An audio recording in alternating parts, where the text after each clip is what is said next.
Cake box కానీ biscuit box కానీ ఎప్పుడు కూడా ఎందుకు పనికిరాదు అని చెప్పేసి వేస్ట్గా పడేస్తూ ఉంటాం కదా. ఈరోజు అయితే ఒక మంచి రీయూజ్ ఐడియా అయితే మీతో షేర్ చేసుకోబోతున్నానండి. ఫస్ట్ ఆఫ్ ఆల్ దాని పైన అయితే మనం గమ్తో అయితే అంటించేసుకోవాలి. ఏదైతే మనం ఓపెన్ చేస్తుంటుంది కదా అది గమ్తో స్టిక్ చేసేసుకుంటే ఒక 2 మినిట్స్ అయితే ఆరిపోతుందండి. ఆఫ్టర్ 2 మినిట్స్ అయితే ఇలా క్రాస్గా కట్ చేసేసుకోండి. వన్స్ కట్ చేసుకుంటే ఇది 2 పార్ట్స్కి అయితే డివైడ్ అయిపోతుందండి. ఈ 2 పార్ట్స్ని కూడా ఒకదాంతో ఒకటి అయితే స్టిక్ చేసుకోండి. చాలా స్ట్రాంగ్గా ఉంటుంది. ఇలా నార్మల్గా కూడా మనం యూజ్ చేసుకోవచ్చు. నేనైతే ఇలా సింపుల్గా బాక్స్లా కనిపిస్తుంది అని చెప్పి దీన్ని అయితే వైట్ పేపర్తో అయితే స్టిక్ చేసేసుకుంటున్నాను.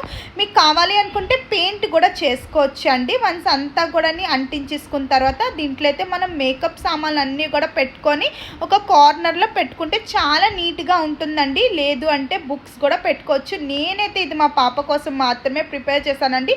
తను బుక్స్ అన్నీ కూడా పెట్టుకొని మనం బుక్స్ ర్యాక్లో పెట్టుకుంటే చాలా అందంగా నీట్గా కనిపిస్తుందండి, ఆర్గనైజ్డ్గా.